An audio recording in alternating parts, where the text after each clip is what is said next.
പരമകാരുണികനായ ത്രിയേക ദൈവത്തെ വാഴ്ത്തി സ്തുതിക്കുന്നു. നമ്മെ സ്നേഹിച്ചവനും തൻ്റെ രക്തത്താൽ നമ്മുടെ പാപങ്ങളെ പോക്കി പിതാവായ ദൈവത്തിനായി നമ്മെ വിലയ്ക്ക് വാങ്ങിയവനുമായ കർത്താവായ യേശുക്രിസ്തുവിന്റെ നാമത്തിലുള്ള സ്നേഹവും ആദരവും വന്ദനവും ഏവർക്കും അറിയിക്കുന്നു. സ്തോത്രം. തിരുസന്നിധിയോട് ചേർന്ന് വരുവാൻ നമുക്ക് ഒരുമിച്ച് ഇന്നും ദൈവം സഹായിച്ചു. തിരുകൃപയ്ക്കായി സ്തോത്രം. നമ്മുടെ ജീവനും ഭക്തിക്കും വേണ്ടതൊക്കെ തന്ന് നമ്മെ പുലർത്തുന്ന ദൈവത്തിനായിട്ട് സ്തോത്രം. പത്രോസ് അപ്പോസ്തലൻ പറയും പോലെ ഞങ്ങൾക്ക് ലഭിച്ച അതേ വിലയേറിയ വിശ്വാസം ലഭിച്ച നിങ്ങൾക്ക് എഴുതുന്നത്. അപ്പോസ്തല ശ്രേഷ്ഠന്മാർക്ക് ലഭിച്ചതുപോലെയുള്ള അതുപോലെയുള്ളതല്ല, അതേ വിലയേറിയ വിശ്വാസം ദൈവം നമുക്കും നൽകിയിരിക്കൊണ്ട് ദൈവത്തിന് വാഴ്വുകൾ അർപ്പിക്കുന്നു. സ്തോത്രം. അതിന് യോഗ്യമായ ഒരു ജീവിതം നയിപ്പാൻ ദൈവം നമ്മെ ഒരുക്കട്ടെ, സഹായിക്കട്ടെ, അനുഗ്രഹിക്കട്ടെ എന്ന് കർത്താവിനോട് പ്രാർത്ഥിക്കുകയും ചെയ്യുകയാണ്. ദൈവത്തിന് സ്തോത്രം. നമ്മൾ എബ്രായ ലേഖനം 2-ാമത്തെ അധ്യായത്തിന്റെ 11-ാം വാക്യം, അതിൻ്റെ ആരംഭ ഭാഗമാണ് ചിന്തിച്ചു കൊണ്ടിരുന്നത്. സ്തോത്രം. നമുക്കൊന്നും കൂടെ ആ ഭാഗം വായിച്ചുകൊണ്ട് നമ്മുടെ പഠനം പുനരാരംഭിക്കാം.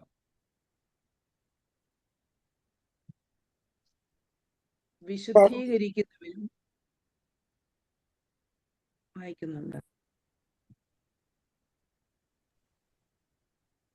ആരും വായിക്കുന്നില്ല.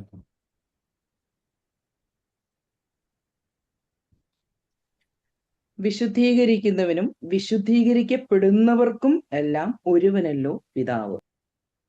സ്തോത്രം.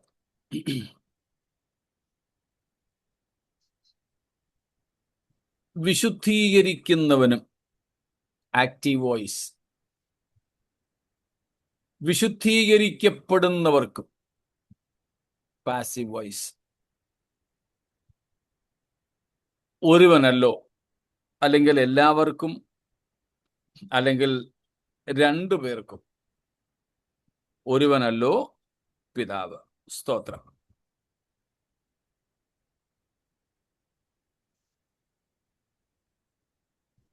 നാം ആ ഭാഗത്ത് നിന്ന് വിശുദ്ധീകരിക്കുന്ന ക്രിസ്തുവിനെയും വിശുദ്ധീകരിക്കപ്പെടുന്ന ക്രിസ്ത്യാനിയെയും കുറിച്ചായിരുന്നു പഠിച്ചു വന്നത്. സ്തോത്രം. പഠിച്ചു വന്നത്.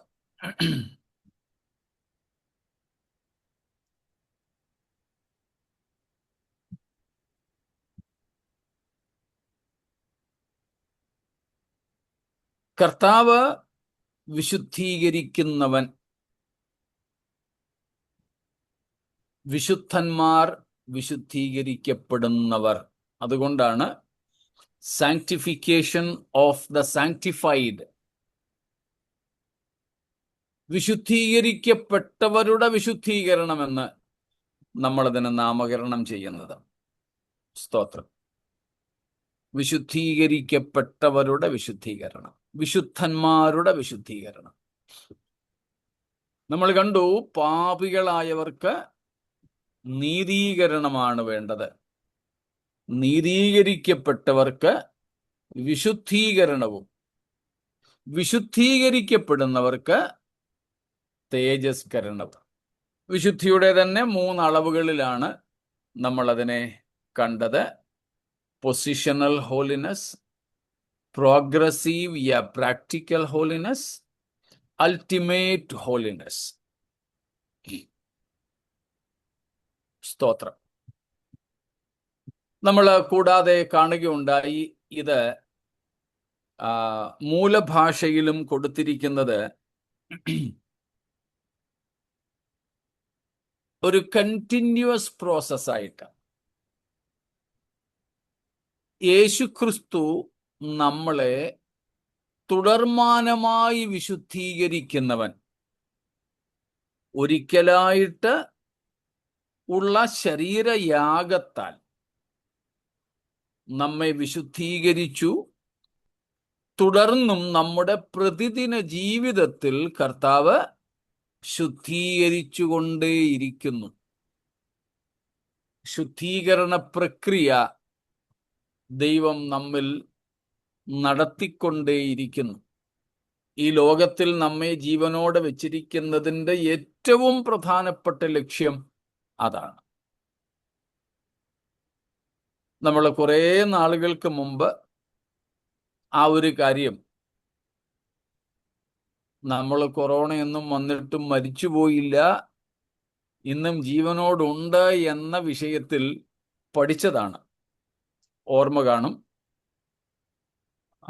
കൊറോണ കഴിഞ്ഞ വർഷം ആണെന്ന് എനിക്ക് തോന്നുന്നു. ഞങ്ങളുടെ സഭയിൽ ഡിസംബർ 31 ചിന്തിച്ചതും അതായിരുന്നു. അതിനുശേഷവും 1-2 പ്രാവശ്യം ഞാനത് സഭയിലും നമ്മുടെ ഇടയിലും ഓർമ്മിപ്പിക്കുകയുമുണ്ടായി. മറ്റ് ചില യോഗങ്ങളിൽ പോയിടത്തും അത് പറഞ്ഞ് നിങ്ങൾ കേട്ടിട്ടുണ്ട്. എങ്കിലും ആവർത്തിച്ചോട്ടെ. അപകടങ്ങൾ, രോഗങ്ങൾ ഒക്കെ പലതും ഉണ്ടായിട്ടും ഇന്നും നമ്മളെ കർത്താവ് ജീവനോടെ ശേഷിപ്പിച്ചിരിക്കുന്നു. അതിന് നമ്മുടെ യോഗ്യതകളോ പ്രാർത്ഥനകളോ വിശുദ്ധിയോ ഒന്നുമല്ല മാനദണ്ഡം. നമ്മൾ കഴിച്ച ആഹാരമോ മരുന്നോ ഒന്നുമല്ല നമ്മെ ജീവനോടെ ശേഷിപ്പിച്ചിരിക്കുന്നതും. അത് ദൈവത്തിൻ്റെ കൃപയാണ്, കരുണയാണ് എന്ന നിലയിലൊക്കെ നമ്മൾ കണ്ടിട്ടുണ്ട്. നമുക്കതറിയാം. അത് കാരണമാണ്, ഉദ്ദേശം. സ്തോത്രം. ആ ഉദ്ദേശത്തിലാണ് നമ്മൾ 2 ഓപ്ഷൻസ്, 2 സാധ്യതകളെ പറ്റി പറഞ്ഞത്. നിങ്ങൾക്കിപ്പോൾ ഓർമ്മ വരുന്നുണ്ടായിരിക്കും ചിലപ്പോൾ. ഒന്നാമത്തെ സാധ്യത, നമ്മിലൂടെ ദൈവത്തിന് ചെയ്തെടുക്കേണ്ട കാര്യങ്ങൾ ഇനിയും ബാക്കിയാണ്. രണ്ടാമത്തെ സാധ്യത, നമ്മിൽ ദൈവം ആരംഭിച്ച പണി ഇതുവരെ പൂർണ്ണമായിട്ടില്ല. The very purpose that we are still alive. Reason is God's mercy, His grace, His love, His loving kindness, so on. Not our merits. But the purpose of still we are alive. 2 options we have already seen. One, to fulfill God's purposes through us, what we have to do, what the Lord has entrusted us. And second, what the Lord has begun in us, that is yet to be fulfilled. ഇതിലേതാ more appropriate? ഒന്നാമത്തേതാണോ രണ്ടാമത്തേതാണോ? നമ്മിലൂടെ ഉള്ളതോ നമ്മിലുള്ളതോ? തെറ്റിയാലും സാരമില്ല. The second one. Second one. Absolutely. പക്ഷെ നമ്മൾ പലപ്പോഴും ചിന്തിക്കാറും പ്രസംഗിക്കാറും ഒക്കെ ഉള്ളത്, നമ്മിലൂടെ ദൈവത്തിന് ഇനിയും ഒത്തിരി കാര്യങ്ങൾ ചെയ്തെടുക്കാനുണ്ട്, അതും കൂടെ. അത് ദൈവത്തിനും സെക്കൻഡറിയാ. നമ്മിലൂടെ തീർച്ചയായും ദൈവത്തിന് പ്രവർത്തിക്കാനുണ്ട്, ശരി തന്നെയാ. അത് ദൈവം നിവർത്തിക്കുകയും ചെയ്യും. പക്ഷേ അതിന് അത്രത്തോളം പ്രാധാന്യമില്ല എത്രത്തോളം രണ്ടാമത്തേതിന് പ്രാധാന്യമുണ്ടോ അത്രത്തോളം. കാരണം ദൈവത്തിന് നമ്മിലൂടെയുള്ള പ്രവൃത്തിയേക്കാൾ പ്രധാനം നമ്മിൽ ദൈവം ആഗ്രഹിച്ച പ്രവൃത്തി പൂർത്തീകരിക്കുക എന്നുള്ളതാണ്. Certainly, God wants to do something through us. God just wants to make you and me a channel for fulfilling His purpose in the very place or people we are put. ദൈവം നമ്മെ ആക്കി വച്ചിരിക്കുന്ന സ്ഥലത്ത് അല്ലെങ്കിൽ ആൾക്കാർക്കിടയിൽ നമ്മിലൂടെ ദൈവം തൻ്റെ പ്രവൃത്തിയെ തികയ്ക്കാൻ ആഗ്രഹിക്കുന്നു എന്നുള്ളത് ശരിയാണ്. പക്ഷേ അതിനേക്കാൾ പ്രധാനം ദൈവം നമ്മിൽ ആരംഭിച്ച പ്രവൃത്തിയെ തികയ്ക്കുക എന്നുള്ളതാണ്. God is still working on us. ദൈവം ഇപ്പോഴും നമ്മെ പണിതുകൊണ്ടിരിക്കുന്നതേയുള്ളൂ. നമ്മെ പണിയുന്ന പണി, നമ്മിൽ പണിയുന്ന പണി, ഇത് രണ്ടുമാണ് ദൈവത്തിന് പ്രധാനം. Working on us, working in us. സ്തോത്രം. നമ്മളും അതുകൊണ്ട് അത് മനസ്സിലാക്കി ദൈവത്തിന് നമ്മെ തന്നെ സമർപ്പിക്കുക. നമ്മിലുള്ള ദൈവത്തിൻ്റെ പണി പൂർണ്ണമാകുന്നതനുസരിച്ച് നമ്മിലൂടെ ഉള്ളതും ദൈവം തികച്ചെടുക്കും. അതാണ് നമ്മൾ എബ്രായർ 2:11 ആദ്യ ഭാഗത്തിലൂടെ കാണുന്നത്. യേശുക്രിസ്തു നമ്മെ നിരന്തരം ശുദ്ധീകരിക്കുന്നവനാണ്. നമ്മൾ നിരന്തരം വിശുദ്ധീകരിക്കപ്പെടേണ്ടവരും ആണ്.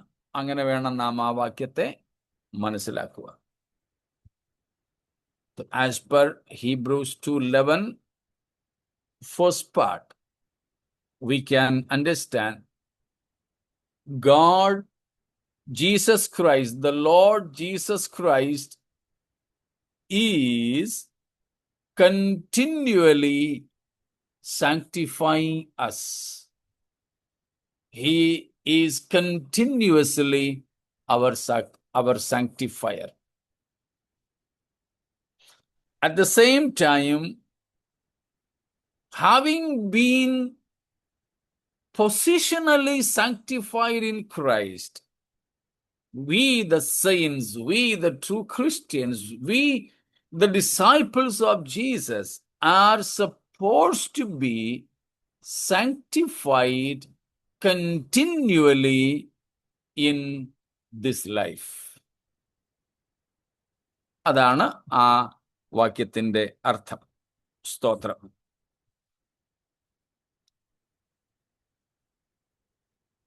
നമുക്കറിയാം, വേദപുസ്തകത്തിൽ നമ്മുടെ ദൈവത്തിൻ്റെ പല പേരുകളുണ്ട്. പല പേരുകൾ. അതിലൊരു പേര് നമ്മെ വിശുദ്ധീകരിക്കുന്ന യഹോവ എന്നാണ്. The Lord who sanctifies us. The Lord who sanctifies us. നമ്മെ വിശുദ്ധീകരിക്കുന്ന യഹോവ. സ്തോത്രം. അതിനെ പറയുന്നത് നമ്മൾ കേട്ടിട്ടുണ്ടായിരിക്കും. ഇപ്പം കുറച്ച് കുറവുണ്ട് ആ ട്രെൻഡിന്. നമ്മുടെ ഇടയിലും ഈ പാട്ടുകൾക്കും പ്രസംഗങ്ങൾക്കും ഒക്കെ ഉണ്ട്, ഒരു ട്രെൻഡ് ഉണ്ട്. ഇപ്പൊ കുറച്ചു കാലത്തിന് മുമ്പ് വരെ ദൈവത്തിൻ്റെ പേരുകൾ എടുത്തു പറഞ്ഞുള്ള പാട്ടുകൾ ഒരു ഓളമായിരുന്നു. ഇപ്പോൾ അധികം അത് കേൾക്കാറില്ല. ചുരുക്കമായിട്ടൊക്കെ ആൾക്കാർ പാടുന്നേ ഉള്ളൂ. യഹോവയുടെ the compound names of Yahweh, യഹോവ എന്ന ദൈവത്തിൻ്റെ പേരിനോട് ചേർന്നുള്ള ഒത്തിരി പേരുകൾ പഴയ നിയമത്തിൽ നിന്ന് എടുത്ത ഗാനരൂപത്തിലാക്കിയതൊക്കെ നമുക്കറിയാം. അക്കാലങ്ങളിൽ പ്രസംഗിക്കുന്നവരും ദൈവത്തിൻ്റെ പേരുകളെക്കുറിച്ച് പ്രസംഗിക്കുക പതിവായിരുന്നു. സ്തോത്രം. അങ്ങനെ ദൈവത്തിൻ്റെ അങ്ങനെയുള്ള ഒരു പേരാണ് നമ്മെ വിശുദ്ധീകരിക്കുന്ന Jehovah. The lord who sanctifies.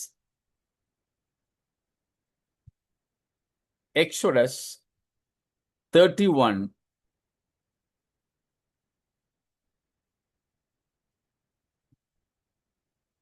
പുറപ്പാട് പുസ്തകം 31:13 വാക്യം. 31:13. Say to the Israelites, you must observe my Sabbaths. This will be a sign between me and you for the generations to come, so that you may know that I am the Lord, who makes you holy. I am the Lord who Makes you holy.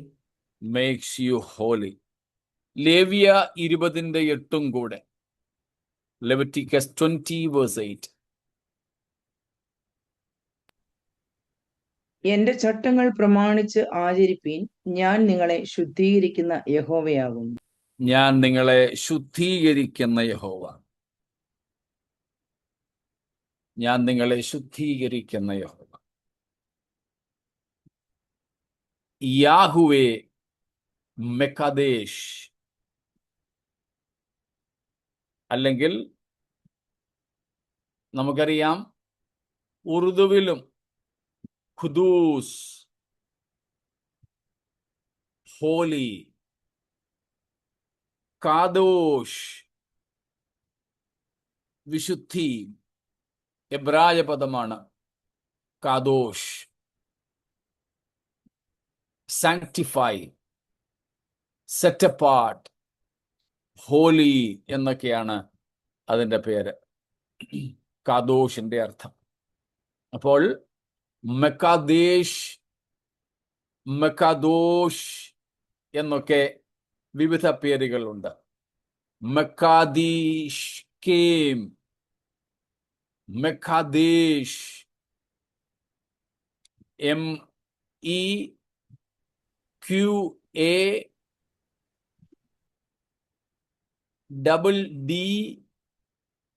MEQADDESH, യാഹുവേ മഖദേശ്.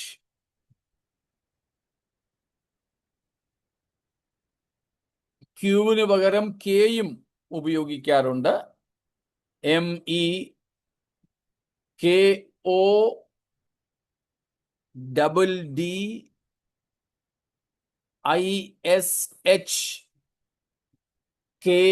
MEKODDISHKEM,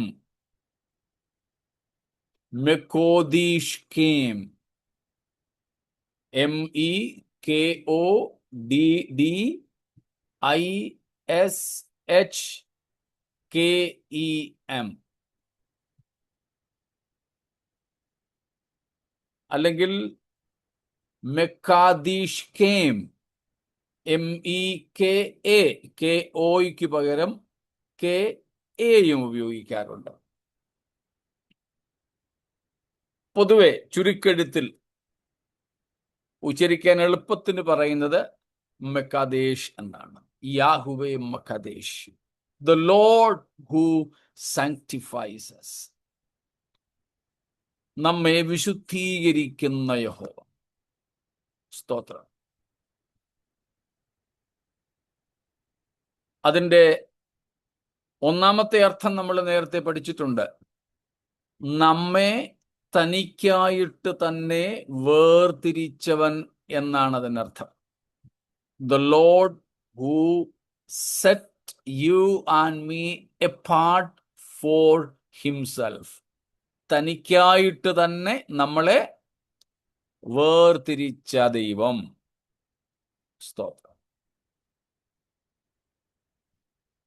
നമ്മളത് ഏറ്റവും ലളിതമായ രീതിയിൽ 4-ാം സങ്കീർത്തനത്തിന്റെ 3-ാം വാക്യത്തിൽ നിന്നും കാണുകയുണ്ടായി. യഹോവ ഭക്തനെ തനിക്ക് വേർതിരിച്ചിരിക്കുന്നു എന്ന് അറിവീൻ.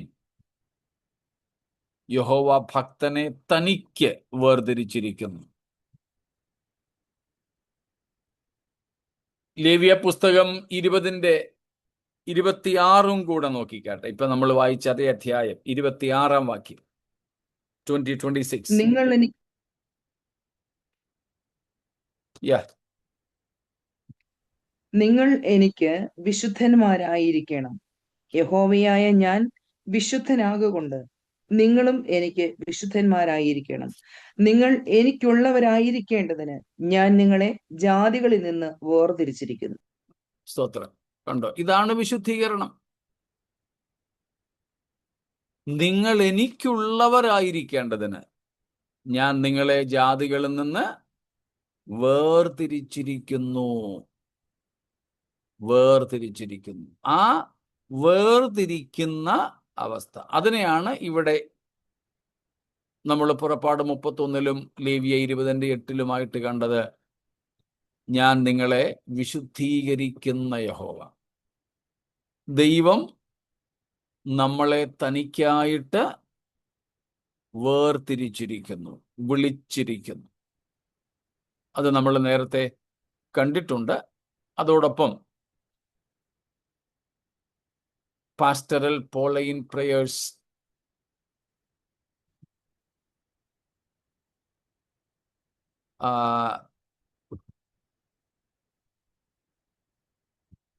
പൗലോസ് അപ്പോസ്തലന്റെ ഇടയ പ്രാർത്ഥനകൾ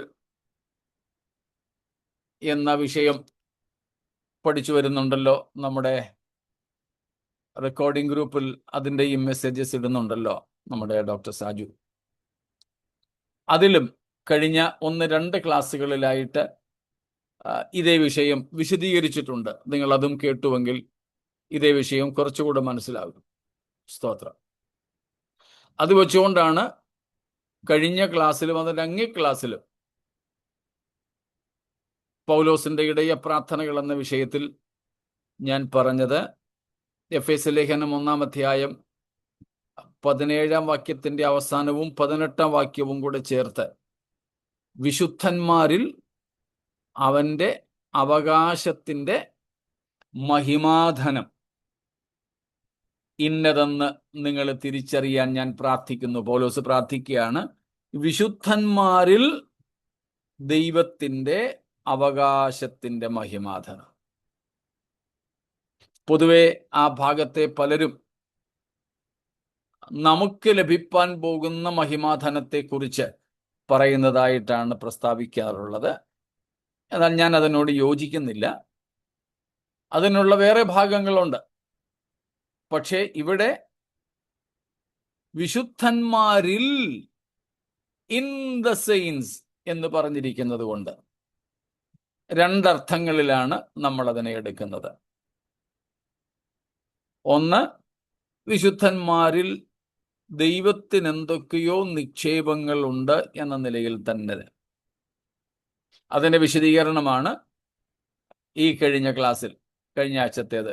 ഇന്നാന്ന് തോന്നും അത് ഡോക്ടർ സാജു നമ്മുടെ ഗ്രൂപ്പിൽ ഇട്ടത്. അവിടെ അത് കാണാൻ പറ്റും. അപ്പൊ നമ്മിൽ God has invested something in us. God's investment in us. നമ്മിലുള്ള ദൈവത്തിന്റെ നിക്ഷേപം, അതാണ് നമ്മുടെ വില. നാം ദൈവത്തിന് അത്രയ്ക്കും വിലയേറിയവരാണ്. അതിന്റെ 2-ാമത്തെ അർത്ഥം നിങ്ങൾ കേട്ട് കാണുമായിരിക്കും ഒരു പക്ഷേ. We ourselves are God's treasure. നമ്മൾ തന്നെ ദൈവത്തിന്റെ നിക്ഷേപമാണ്. സ്തോത്രം. കഴിഞ്ഞ ഏതൊരു ദിവസവും ഞാൻ തുടങ്ങിയത് ആ ഒരു വാക്യം ഉദ്ധരിച്ചുകൊണ്ടാണ്. സ്തോത്രം. ദൈവം എന്തു ചെയ്തു? യാക്കോബിനെ തനിക്കായും ഇസ്രായേലിനെ തൻ്റെ നിക്ഷേപമായും തെരഞ്ഞെടുത്തു. നിക്ഷേപമായും തെരഞ്ഞെടുത്തു. സ്തോത്രം. അപ്പൊ നമ്മെയും ദൈവം തൻ്റെ നിക്ഷേപമായിട്ടാണ് തിരഞ്ഞെടുത്തിരിക്കുന്നത്. സ്തോത്രം. അപ്പൊ ഇവിടെ എല്ലാം നമ്മൾ കാണുന്നു. അതിനകത്ത് 10-ലധികം വാക്യങ്ങൾ ഞാൻ ഉദ്ധരിച്ചിട്ടുണ്ട്. അതുകൊണ്ട് ഞാൻ ഇവിടെ ആവർത്തിക്കുന്നില്ല കാര്യങ്ങൾ. സ്തോത്രം. യഹോവ നമ്മെ വിശുദ്ധീകരിക്കുന്ന യഹോവ, ദൈവം നമ്മെ വിശുദ്ധീകരിക്കുന്ന ദൈവം. അതിൻ്റെ 2 മുഖങ്ങളിൽ ഒന്നാമത്തേതാണ് ദൈവം നമ്മെ തനിക്കായി വേർതിരിച്ചിരിക്കുന്നു. അതാണ് വിശുദ്ധീകരണത്തിന്റെ ആദ്യ പടി. രണ്ടാമത്തെ പടിയാണ് നമ്മൾ മുമ്പേ പറഞ്ഞത്, നമ്മുടെ ജീവകാലം മുഴുവനും ദൈവം നമ്മെ വിശുദ്ധീകരിച്ചുകൊണ്ടേയിരിക്കുന്നു. നമ്മുടെ ജീവകാലം മുഴുവനും നമ്മെ വിശുദ്ധീകരിച്ചുകൊണ്ടേയിരിക്കുന്നു. സ്തോത്രം. ചിലപ്പോൾ മാരകമായ പ്രശ്നങ്ങളിലൂടെ നമ്മെ ദൈവം കടത്തിവിടും. മാരകമായ രോഗങ്ങളിലൂടെ നമ്മളെ കടത്തിവിടും. സാമ്പത്തിക നഷ്ടങ്ങളിലൂടെ ദൈവം നമ്മളെ കടത്തിവിടും. ഒറ്റപ്പെടുത്തലുകളിലൂടെ പോകേണ്ടി വരും. ഇതെല്ലാം ദൈവം ചെയ്യുന്നത് എന്തിനു വേണ്ടിയിട്ടാ? എബ്രായ ലേഖകന്റെ തന്നെ ഭാഷയിൽ പറഞ്ഞാൽ, നാം ദൈവത്തിന്റെ വിശുദ്ധി പ്രാപിക്കേണ്ടതിന്. സ്തോത്രം. നാം ദൈവത്തിന്റെ വിശുദ്ധി പ്രാപിക്കേണ്ടതിന്. അതാണ് ഞാൻ നിങ്ങളെ വിശുദ്ധീകരിക്കുന്ന യഹോവ എന്നതിന്റെ രണ്ടാമത്തെ മുഖം. രണ്ടും മനസ്സിലായല്ലോ? യഹോവ, യാഹുവേ മക്കാദേശ്, the Lord who sanctifies you. Two facets. One, God set us apart for himself. And second, all through our life, he sanctifies us that we may acquire his holiness. His holiness. സ്തോത്രം. ഇത്രയും കാര്യങ്ങൾ വ്യക്തമാണോ? യാഹുവേ മക്കാദേശ്.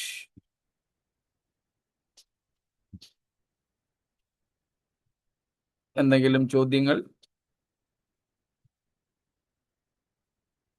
ഇല്ല എന്ന് കരുതട്ടെ. സ്തോത്രം. ഒരു ചോദ്യം വന്നത് ഞാൻ ഒന്ന് നോക്കിക്കൊള്ളട്ടെ.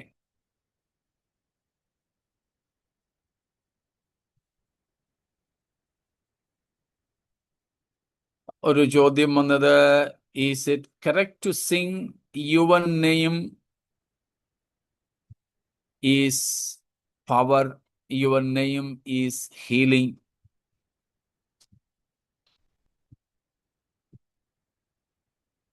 യേശു ക്രിസ്തുവിന്റെ നാമം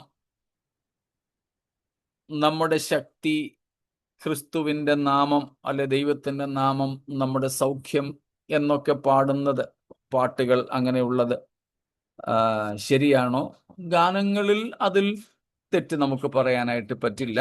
അങ്ങനെ ആ നിലയിൽ ഉള്ള ഒരു തെറ്റ് ഈ ലൈനുകളിൽ, അതിൻ്റെ മുമ്പിലും പുറകിലും എനിക്ക് അറിഞ്ഞുകൂടാ എന്താണ് ഉള്ളതെന്ന്. ഇതിനെ നമുക്ക് തെറ്റായിട്ട് മാറ്റി നിർത്താനായിട്ട് കഴിയില്ല. കാരണം കർത്താവിൻ്റെ നാമത്തിൽ നമുക്ക് ശക്തിയും സൗഖ്യവും ഒക്കെ ഉണ്ട് എന്ന അർത്ഥത്തിലാണ് എഴുതിയിരിക്കുന്നത്. സ്തോത്രം. I don't see such mistakes in such lines. സ്തോത്രം.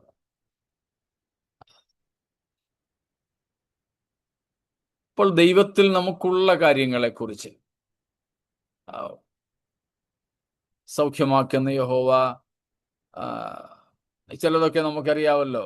ഏറ്റവും കൂടുതൽ നമ്മളതിൽ ഉപയോഗിക്കുന്നത് യഹോവ ഈരേ എന്നുള്ളതാണ്.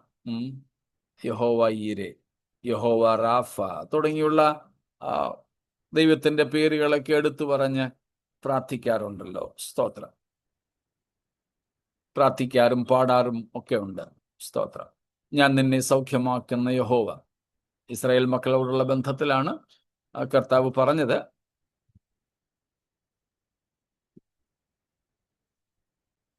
അപ്പം ഇതുവരെയുള്ള കാര്യങ്ങളിൽ മറ്റു ചോദ്യങ്ങളൊന്നും ഇല്ല എന്ന് കരുതുന്നു.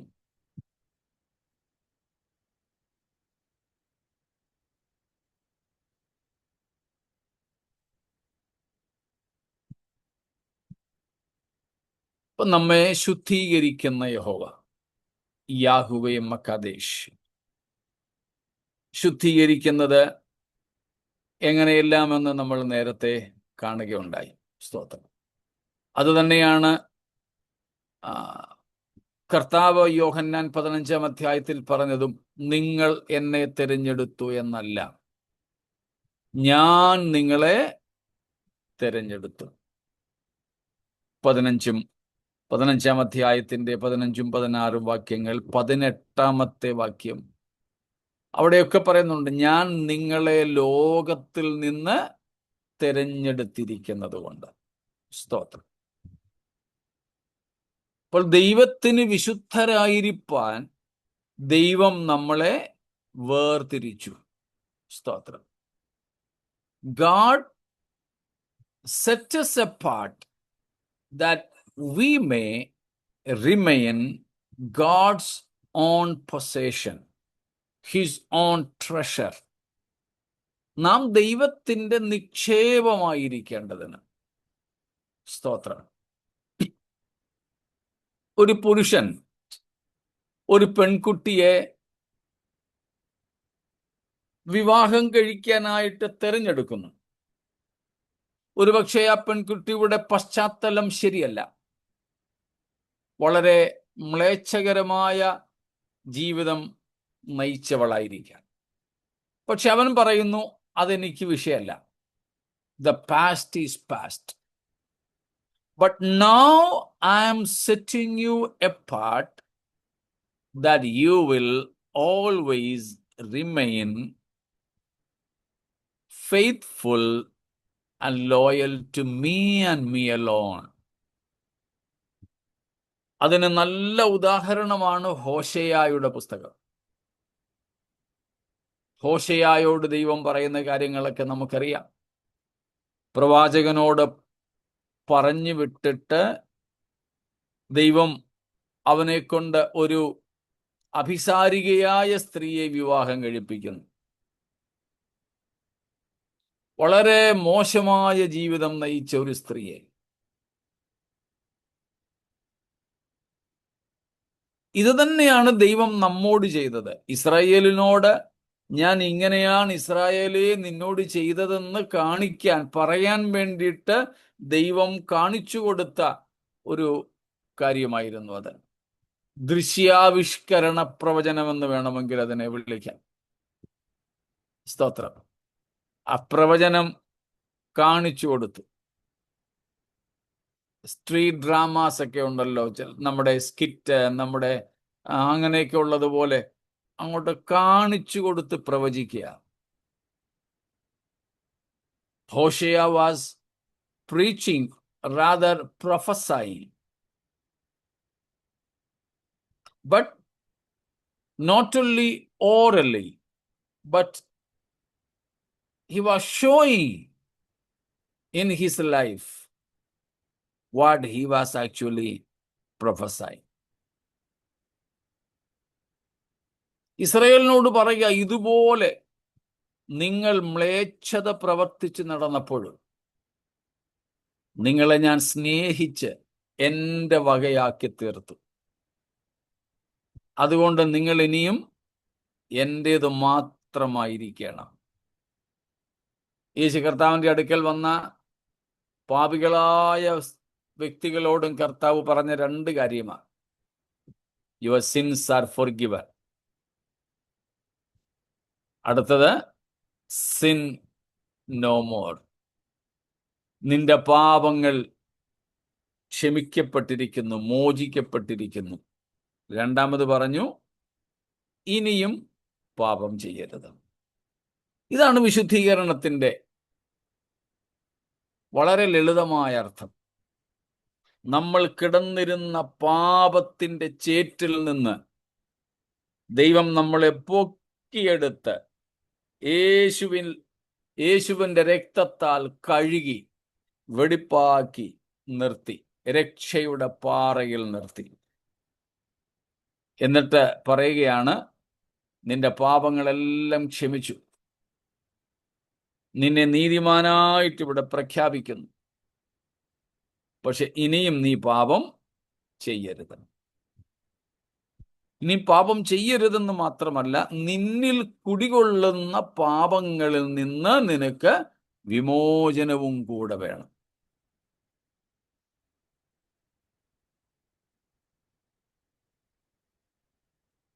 കഴിഞ്ഞ ഒരു ദിവസം ഒരു മേജർ സർജറിക്ക് വിധേയനായ ഒരു വ്യക്തിയെക്കുറിച്ച്,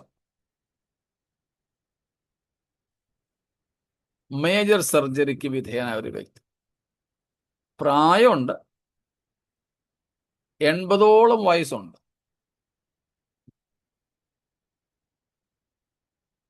ഒരു കാർഡിയോ ബൈപ്പാസ് സർജറിക്ക് വിധേയനായ ഒരാൾ. ഒക്കെ കഴിഞ്ഞ് ആരോഗ്യവാനായിട്ടൊക്കെ ഇപ്പൊ ഇരിക്കുമ്പോൾ വീട്ടുകാര്, തന്റെ സ്വന്തം ഭാര്യ പറയുക, ഭാര്യയും മക്കളും ഒക്കെ കൂടെ പറഞ്ഞു, ഇദ്ദേഹം സ്വപ്നത്തിലോ ഭാവനയിലോ എങ്ങനെയോ മരിച്ചു, ഹാർട്ട് അറ്റാക്ക് ഒക്കെ ഉണ്ടായിട്ട് മരിച്ച് അങ്ങ് ചെന്നപ്പോ പറഞ്ഞു, നിന്റെ സമയമായില്ല, നീ പൊക്കോളാനെന്നും പറഞ്ഞ് തിരിച്ചു വിട്ടെന്ന് ഇദ്ദേഹം തന്നെ വീട്ടുകാരോട് പറഞ്ഞു എന്നാ പറയുന്നത്.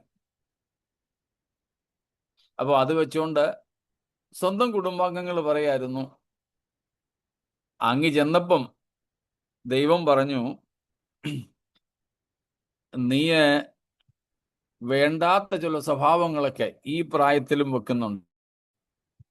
ഇച്ചിരി പുകയില തിരുമി വായിലിടും, ചിലപ്പം ആഹാരം കഴിക്കാൻ വിളിക്കുമ്പം അകത്തോട്ട് പോയി അല്ലെങ്കിൽ വെളിയിലോട്ട് പോയി ഒരു 2 പെഗ് അടിച്ചിട്ട് തിരിച്ചു വരും, എന്നിട്ടേ ഞാനൊന്നും കുടിച്ചില്ലെന്നൊക്കെ പറയും. അപ്പം അങ്ങ് ചെന്നപ്പം പറഞ്ഞു, അതും കൂടെയൊക്കെ വിട്ടിട്ട് വരാനുണ്ട്, അതുകൊണ്ട് നീ പോയി അതൊക്കെ വിട്ടിട്ട് വാന്നും പറഞ്ഞ് നിന്നെ എങ്ങി തിരിച്ചു വിട്ടതാണ്. എന്നിട്ട് പറയുകയായിരുന്നു, ഇത്ര വലിയ ഒരു ശസ്ത്രക്രിയയിലൂടെ പോകേണ്ടി വന്നിട്ടും വളരെ പൈസ, നിങ്ങൾക്കറിയാം അതിനൊക്കെ ചെലവ് വരുന്നത്, ഒക്കെ ചെലവ് വന്നു. ഇതൊക്കെയാണെങ്കിലും ദൈവം എന്തിന് ഈ പ്രായത്തിലും ഇത്ര വലിയ പ്രയാസങ്ങളിലൂടെ പോകുവാൻ അനുവദിച്ചു? ഇനിയും വിടേണ്ട ചിലതും കൂടെ വിട്ട് വിശുദ്ധീകരണത്തിന്റെ അവസ്ഥയിലേക്ക് എത്തിച്ചേരേണ്ടതിന്. അപ്പം ദൈവം നമ്മെ വിശുദ്ധീകരിക്കുന്നവൻ എന്നതിൻ്റെ രണ്ടാമത്തെ, നിരന്തരമായി നമ്മെ വിശുദ്ധീകരിക്കുന്നവൻ എന്ന ഭാഗമാണ് അതിലൂടെ തെളിയുന്നത്. ഇത്രയും വ്യക്തമായിരിക്കുമല്ലോ? എന്തെങ്കിലും ചോദ്യങ്ങളുണ്ടോ?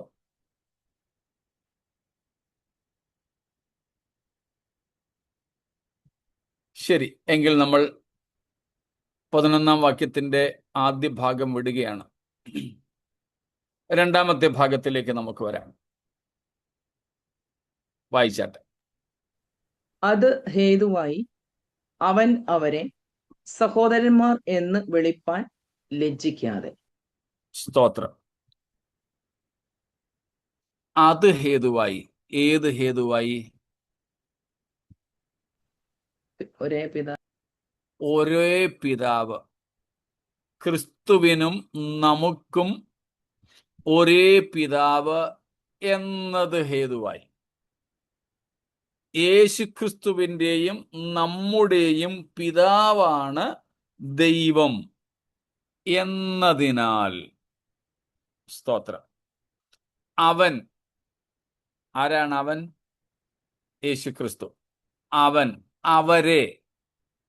ആരാണ് ഈ അവർ? വിശുദ്ധീകരിക്കപ്പെടുന്ന നമ്മൾ. ഓക്കെ, വിശുദ്ധീകരിക്കപ്പെടുന്നവർ. അവരെ സഹോദരന്മാർ എന്ന് വിളിക്കുവാൻ ലജ്ജിക്കുന്നില്ല. സ്തോത്രം. സഹോദരന്മാർ എന്ന് വിളിക്കുവാൻ ലജ്ജിക്കുന്നില്ല. സരളമാണല്ലോ. കർത്താവ് നമ്മളെ സഹോദരന്മാർ എന്ന് വിളിക്കുന്നു. സ്തോത്രം. നമ്മൾ യേശുവിൻ്റെ സഹോദരന്മാരാണ്. സ്തോത്രം. നമ്മൾ യേശു ക്രിസ്തുവിൻ്റെ സഹോദരന്മാർ. എങ്ങനെയാണെന്ന് നമ്മൾ കണ്ടു കഴിഞ്ഞ ദിവസം. ദത്തെടുപ്പിനാൽ പിതാവായ ദൈവം, യേശു ക്രിസ്തുവിൻ്റെ ദൈവവും മഹത്വമുള്ള പിതാവുമായവൻ നമ്മെ യേശു ക്രിസ്തുവിലൂടെ ദത്തെടുത്തതിനാൽ നാമും ദൈവത്തിൻ്റെ മക്കളായി. അതുകൊണ്ട് യേശു ക്രിസ്തു നമ്മളെ സഹോദരന്മാർ എന്ന് വിളിക്കുന്നു. സ്തോത്രം. നമ്മളെ സഹോദരന്മാർ എന്ന് വിളിക്കുന്നു. സ്തോത്രം.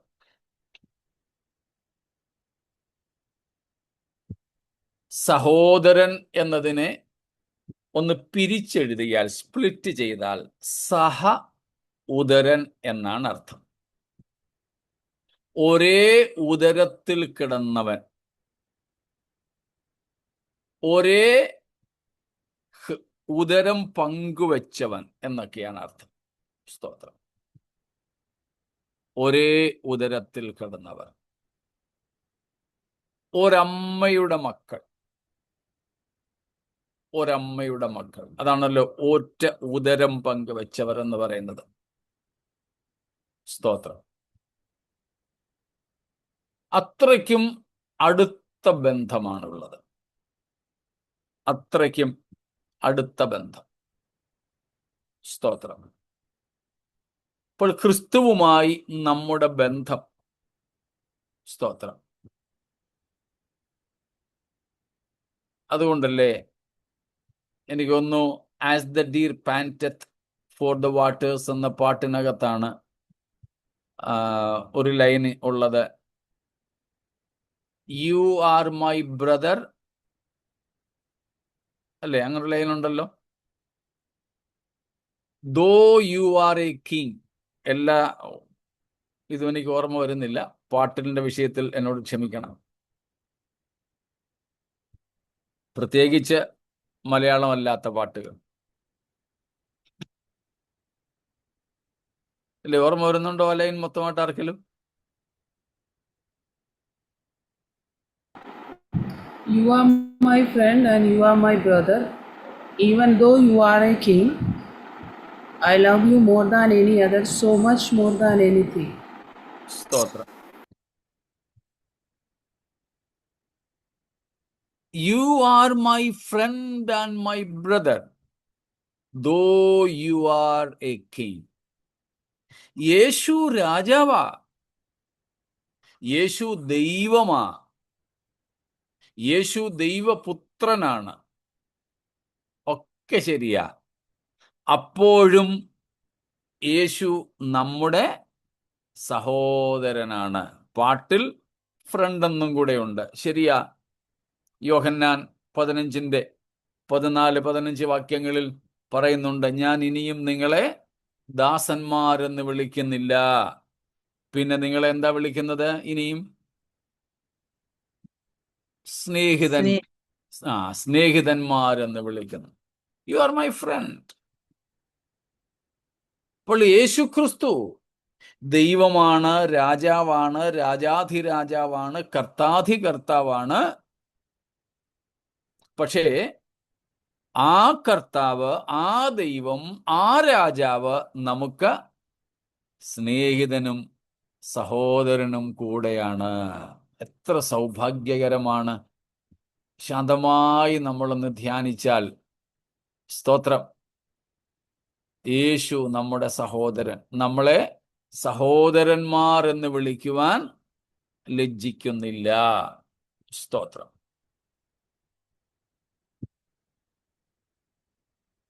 യേശു ക്രിസ്തുവിലൂടെ നമുക്ക് ദൈവത്തിൻ്റെ മക്കളാകുവാൻ ഭാഗ്യം ലഭിച്ചു. സ്തോത്രം. ദൈവത്തിൻ്റെ മക്കളാകാൻ നമ്മൾ എന്ത് ചെയ്തു? യേശുവിനെ കൈക്കൊണ്ടു, അവൻ്റെ നാമത്തിൽ വിശ്വസിച്ചു. യോഹന്നാൻ 1:12 നമുക്കറിയാം.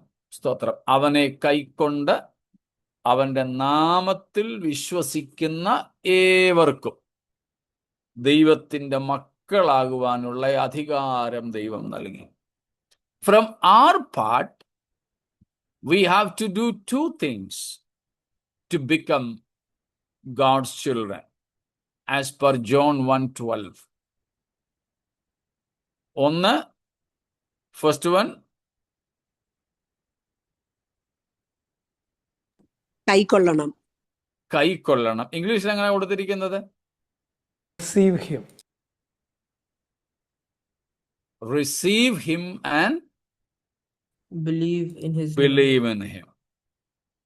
Receive him and believe in him. സ്തോത്രം. അതാണ് നമ്മുടെ ഭാഗത്ത് നിന്നും യേശുവിനെ കൈക്കൊള്ളുക, യേശുവിൽ വിശ്വസിക്കുക. ദൈവത്തിന്റെ ഭാഗത്ത് നിന്ന് എന്താ ചെയ്തത്? ഇത് തന്നെ ചെയ്തത്. എന്ത്? He accepted us in the beloved. He accepted us in the beloved. പ്രിയനായവനിൽ നമ്മെ കൈക്കൊണ്ടു. നമ്മൾ ക്രിസ്തുവിനെ കൈക്കൊണ്ടു. ദൈവവും നമ്മളെ കൈക്കൊണ്ടു. സ്തോത്രം. എഫേസ്യ ലേഖനം 1-ാം അധ്യായത്തിന്റെ 4 മുതലുള്ള വാക്യങ്ങളിൽ നമ്മൾ ആ കാര്യം കണ്ടിട്ടുണ്ട്. സ്തോത്രം. He accepted us. സ്തോത്രം. നമ്മളെ കൈക്കൊണ്ടു. 5-ാം വാക്യത്തിൽ നമ്മൾ കഴിഞ്ഞ ദിവസങ്ങളിൽ കണ്ടു, he adopted us. He accepted us. He adopted us. സ്തോത്രം. അങ്ങനെ കുറെ കാര്യങ്ങൾ ആ ഭാഗങ്ങളിലുണ്ട്. നമ്മുടെ വിഷയം എഫേസ്യ ലേഖനം അല്ലാത്തത് കൊണ്ട് ഞാൻ അങ്ങോട്ട് പോകുന്നില്ല. സ്തോത്രം.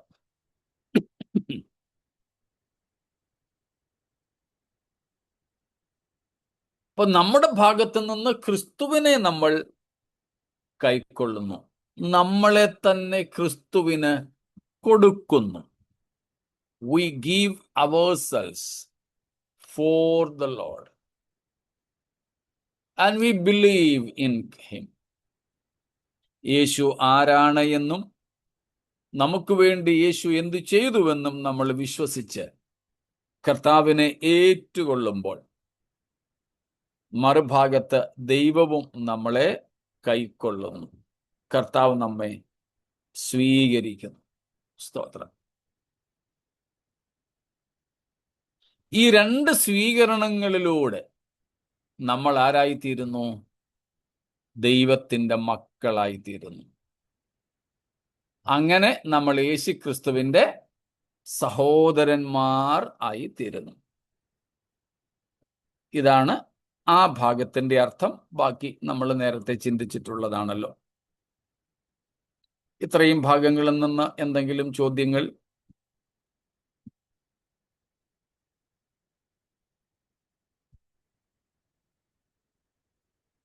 ഒന്നുമില്ലെങ്കിൽ നമുക്ക് അടുത്ത വാക്യത്തിലേക്ക് പോകാം.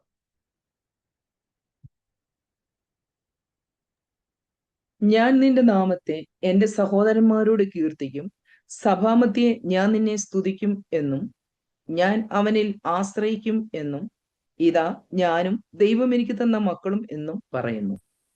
സ്തോത്രം.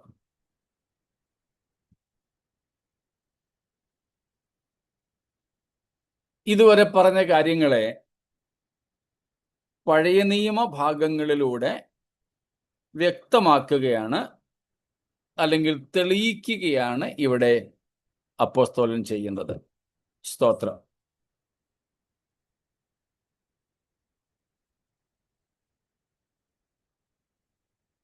പഴയ നിയമ ഭാഗങ്ങൾ, സങ്കീർത്തന ഭാഗങ്ങൾ ഇവിടെ എടുത്ത് ഉദ്ധരിക്കുന്നു. സ്തോത്രം.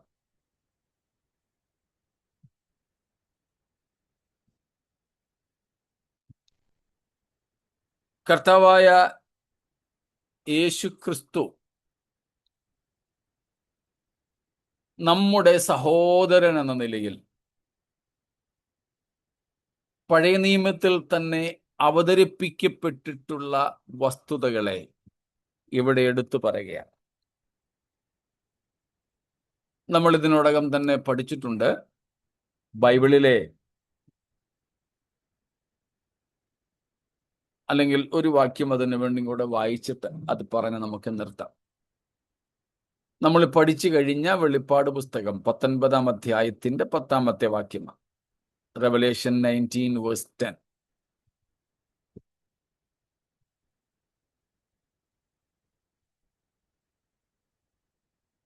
At this I fell at his feet to worship him. But he said to me, "Do not do it. I am a fellow servant with you and with your brothers who hold to the testimony of Jesus. Worship God, for the testimony of Jesus is the spirit of prophecy." The testimony of Jesus is the spirit of Prophecy. prophecy.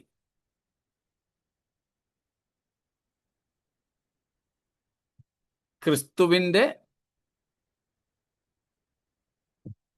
മലയാളത്തിൽ യേശുവിന്റെ സാക്ഷ്യമുള്ള നിന്റെ സഹോദരൻ. അല്ല, ഏറ്റവും ഒടുവിലത്തെ വാചകം. യേശുവിന്റെ സാക്ഷ്യമോ പ്രവചനത്തിന്റെ ആത്മാവ് തന്നെ. യേശുവിന്റെ സാക്ഷ്യമോ പ്രവചനത്തിന്റെ ആത്മാവ്. The testimony of Jesus is the spirit of prophecy. എന്താ അതിന്റെ സരളമായ അർത്ഥം? ഓർമ്മയുണ്ടോ? ഏറ്റവും സരളമായ അർത്ഥം ഇത്രയേ ഉള്ളൂ. All prophecies pointing out to Jesus. Jesus is the very essence of all prophecies. എല്ലാ പ്രവചനങ്ങളുടെയും അന്തസത്തയാണ് ക്രിസ്തു. എല്ലാ പ്രവചനങ്ങളും യേശുവിങ്കിലേക്ക് വിരൽ ചൂണ്ടുന്നു. ബൈബിളിലെ ഏറ്റവും കാതലായ പ്രവചന വിഷയം മശിഹയാണ്. ഇതാണ് അതിൻ്റെ അർത്ഥം. യേശുക്രിസ്തുവിന്റെ സാക്ഷ്യമോ പ്രവചനത്തിന്റെ ആത്മാവ് തന്നെ. The testimony of Jesus is a spirit of prophecy. അതാണ് അതിൻ്റെ അർത്ഥം.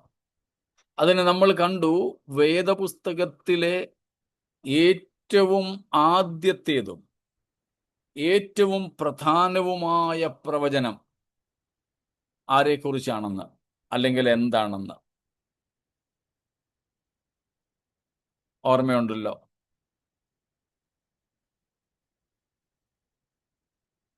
ഉൽപ്പത്തി 3:15 പറയുന്ന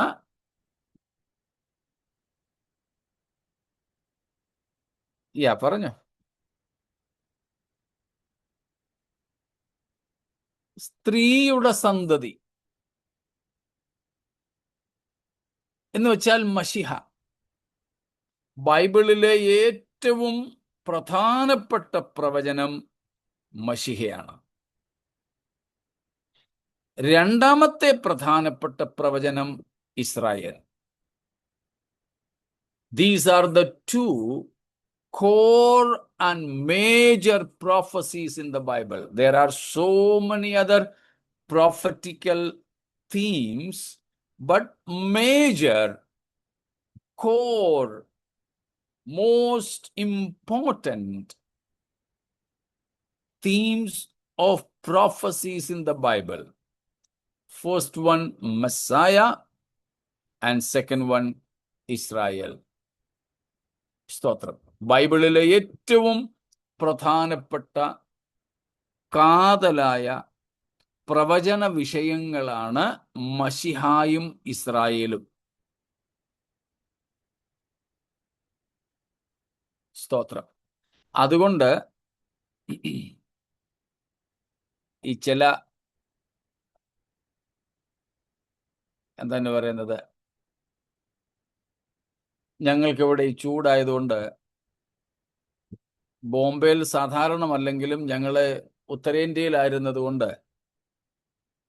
ഞങ്ങളിവിടെ ബോംബെയിലും ചൂടത്ത് വാട്ടർ കൂളർ യൂസ് ചെയ്യുന്നുണ്ട്. North Indian type cooler.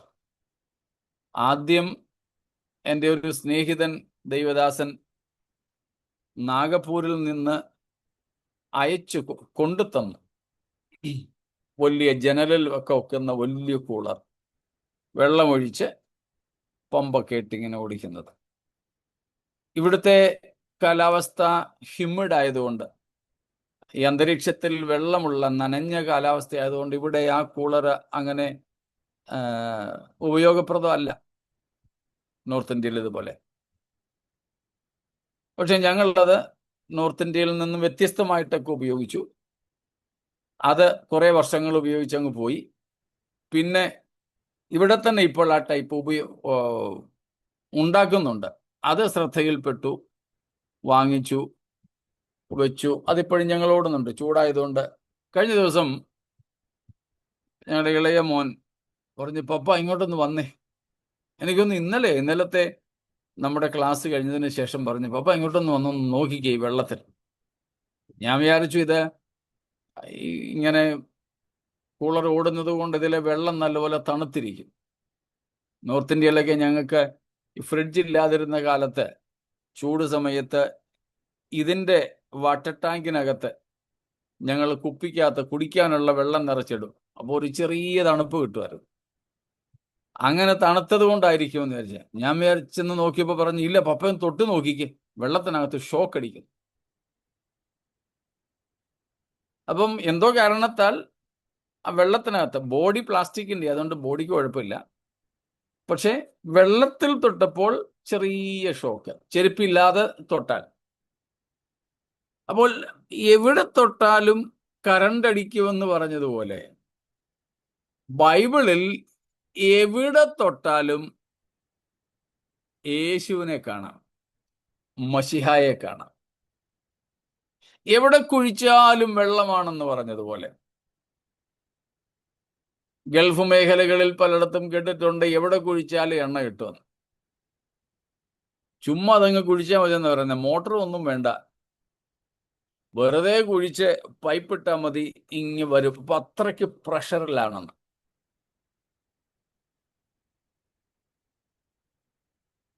നമ്മുടെ അബുദാബി, റുവൈസ് ഭാഗങ്ങളിലൊക്കെ അങ്ങനെയുള്ള ഒത്തിരി എണ്ണ കിണറുകളുണ്ട്.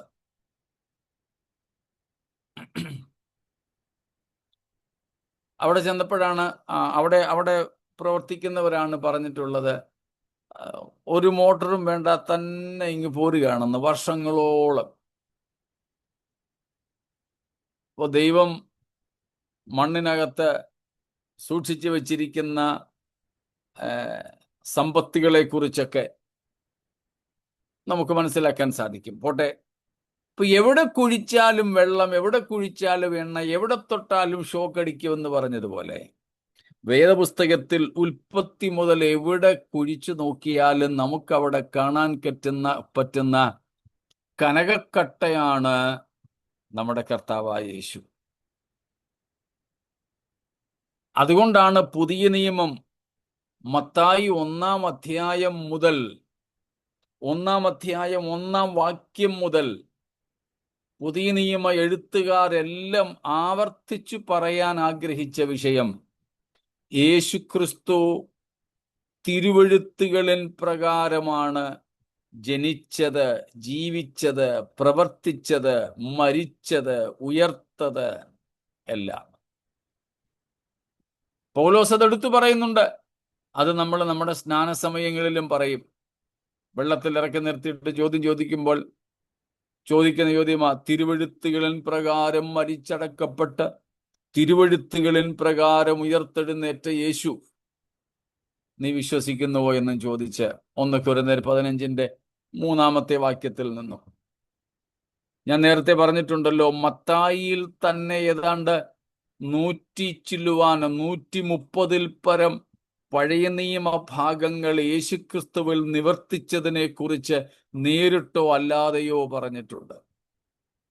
ഇവിടെ എബ്രായ ലേഖന കർത്താവും അത് തന്നെയാണ് ഈ 12-ാമത്തെ വാക്യത്തിൽ എടുത്തു പറയുന്നത്. യേശുക്രിസ്തുവിൽ ആ 11-ാമത്തെ വാക്യത്തിൽ നിവർത്തിച്ച കാര്യങ്ങൾ, പ്രവചിക്കപ്പെട്ടിരിക്കുന്ന ഭാഗങ്ങൾ, അവയിലേക്ക് കർത്താവിൻ്റെ വരവ് താമസിച്ചാൽ നമുക്ക് നാളെ എത്താം എന്ന് കർത്താവിൽ ആശിക്കുന്നു. സ്തോത്രം. അപ്പോൾ ഏറ്റവും പ്രധാനപ്പെട്ട പ്രവചന വിഷയമാണ് മശിഹ. സ്തോത്രം. പഴയ നിയമം നമ്മൾ പഠിക്കുന്നതും ആ ലക്ഷ്യത്തോടു കൂടെയാ. സ്തോത്രം. നമ്മൾ പഴയ നിയമം പഠിക്കുന്നത് അവിടുത്തെ കുറെ സംഭവങ്ങളൊക്കെ എടുത്ത് ഉപവാസ പ്രാർത്ഥനയ്ക്ക് പ്രസംഗിച്ച് ആവേശം കൊള്ളാനല്ല. സ്തോത്രം. നമ്മൾ അതിനുവേണ്ടിയാ സാധാരണ ഉപയോഗിക്കുക പഴയ നിയമം. അല്ല, പഴയ നിയമം നാം ഉപയോഗിക്കുന്നത് മശിഹായിക പ്രവചനങ്ങൾ കുത്തി നിറച്ചിരിക്കുന്ന ഗ്രന്ഥം എന്ന നിലയിലാണ്. സ്തോത്രം. ലൂക്കോസ് 24:44 വാക്യം വായിച്ച് നമുക്ക് അവസാനിപ്പിക്കാം. ലൂക്ക് 24:44.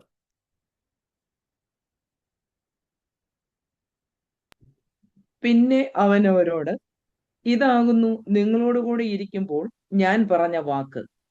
മോശയുടെ ന്യായപ്രമാണത്തിലും പ്രവാചക പുസ്തകങ്ങളിലും സങ്കീർത്തനങ്ങളിലും എന്നെക്കുറിച്ച് എഴുതിയിരിക്കുന്നതൊക്കെയും നിവൃത്തിയാകണം എന്നുള്ളത് തന്നെ എന്ന് പറഞ്ഞു. സ്തോത്രം. പുനരുത്ഥാനം ചെയ്ത മശിഹ തൻ്റെ ശിഷ്യന്മാരോട് അന്തിമമായി പറയുന്ന കാര്യങ്ങളിൽ ഒന്നാണിത്. പഴയ നിയമത്തിന്റെ 3 വിഭജനങ്ങളാണ് കർത്താവ് അവിടെ ഉപയോഗിച്ചത്. എബ്രായ ബൈബിൾ, യഹൂദന്റെ ബൈബിളിലെ 3 വിഭജനങ്ങൾ: തോറ, നെബീം, കെത്തൂബീം. തോറ ന്യായപ്രമാണം, മോശയുടെ ന്യായപ്രമാണം. നെബീം, നബി, പ്രവാചക ഗ്രന്ഥങ്ങൾ. കെത്തൂബീം, എഴുത്തുകൾ, റൈറ്റിംഗ്സ്. അതിനെയാണ് ഇവിടെ സങ്കീർത്തനം എന്നതുകൊണ്ട് ഉദ്ദേശിക്കുന്നത്. എഴുത്തുകൾ, പൊയറ്റിക്കൽ ബുക്സ്, ഹിസ്റ്റോറിക്കൽ ബുക്സ് എല്ലാം എഴുത്തുകളിൽ വരുന്നതാണ്. എന്ന് വെച്ചാൽ പഴയ നിയമം മൊത്തം ആരെക്കുറിച്ച് പറഞ്ഞിരിക്കുന്നു? എന്നെക്കുറിച്ച്. യേശു പറയുകയാണ് എന്നെക്കുറിച്ച്. അപ്പോൾ മോശയുടെ ന്യായപ്രമാണത്തിലും പ്രവാചകന്മാരുടെ പുസ്തകത്തിലും സങ്കീർത്തനം അഥവാ എഴുത്തുകളിലും എന്ന് വെച്ചാൽ മൊത്തം പഴയ നിയമത്തിൽ എന്നെക്കുറിച്ച്, യേശുവിനെ കുറിച്ച് എഴുതിയിരിക്കുന്നത് നിവൃത്തിയാകണം. വളരെ നിസ്സാര കാര്യങ്ങൾ തുടങ്ങി നിവൃത്തിയാകണം. അത് നിവർത്തിക്കപ്പെട്ടു എന്നാണ് പുതിയ നിയമത്തിലെ സുവിശേഷകന്മാരായ മത്തായി, മർക്കോസ്, ലൂക്കോസ്, യോഹന്നാൻ, അപ്പോസ്തലന്മാരായ പൗലോസ്, പത്രോസ് തുടങ്ങിയവരൊക്കെ എഴുതി വച്ചിരിക്കുന്നത്. സ്തോത്രം. ആ പ്രവചന നിവർത്തികൾ കാണുമ്പോൾ തന്നെ നമുക്ക് ഒരു കാര്യം ഉറപ്പാണ്: ഈ പുസ്തകം വെറും ഒരു ഗ്രന്ഥമല്ല, ഇത് ദൈവത്തിന്റെ പുസ്തകമാണ്. ചുമ്മാതാരെങ്കിലും മനുഷ്യന്മാര് അവരുടെ തലയ്ക്ക് ചൂട് പിടിച്ചപ്പോൾ എഴുതി വെച്ചതല്ല. പിന്നെ ദൈവാത്മ നിശ്വാസീയമായി എഴുതപ്പെട്ടതാണ്. സ്തോത്രം. Inspired word of God. പത്രോസിന്റെ ഭാഷയിൽ പറഞ്ഞാൽ ദൈവത്തിന്റെ മനുഷ്യർ ദൈവകൽപ്പനയാൽ പരിശുദ്ധാത്മ നിയോഗം പ്രാപിച്ചിട്ട് എഴുതിയത്. 2 പത്രോസ് 1:20-21 ഞാൻ ഈ പറഞ്ഞത്. സ്തോത്രം. അപ്പോൾ ദൈവത്തിന്റെ വചനം, ബൈബിൾ, ദൈവവചനമായ, ദൈവനിശ്വാസികമായ ദൈവവചനം എന്ന് മനസ്സിലാക്കേണ്ടതിന് നമുക്കിതെല്ലാം സഹായകമാണ്. ആകയാൽ പ്രവചിക്കപ്പെട്ടതുപോലെ കാലത്തികവിങ്കൽ നമുക്ക് വേണ്ടി വെളിപ്പെട്ട ദൈവപുത്രനായ യേശു ക്രിസ്തുവിലൂടെ ദൈവത്തിൻ്റെ മക്കളായി തീർന്നും യേശുവിൻ്റെ ഇളയ സഹോദരങ്ങളായി തീർന്നു ദൈവത്തിൻ്റെ തേജസ്സിനെ പ്രാപിക്കുവാനുള്ള പ്രത്യാശയോടെ നമുക്ക് മുൻപോട്ട് പോകാം. നമുക്ക് ശേഷിക്കുന്ന നാളുകൾ തിരുവെഴുത്തുകളിൽ ക്രിസ്തുവിനെക്കുറിച്ച് പറഞ്ഞിരിക്കുന്നത് കൂടുതൽ വ്യക്തതയോടെ അറിഞ്ഞ് നമ്മുടെ ദൈവത്തെ സ്നേഹിപ്പാൻ, ആരാധിപ്പാൻ ആത്മാവിൽ സമർപ്പിക്കാം. ഈ വചനങ്ങളാൽ ദൈവം നമ്മെ അനുഗ്രഹിക്കുമാറാകട്ടെ.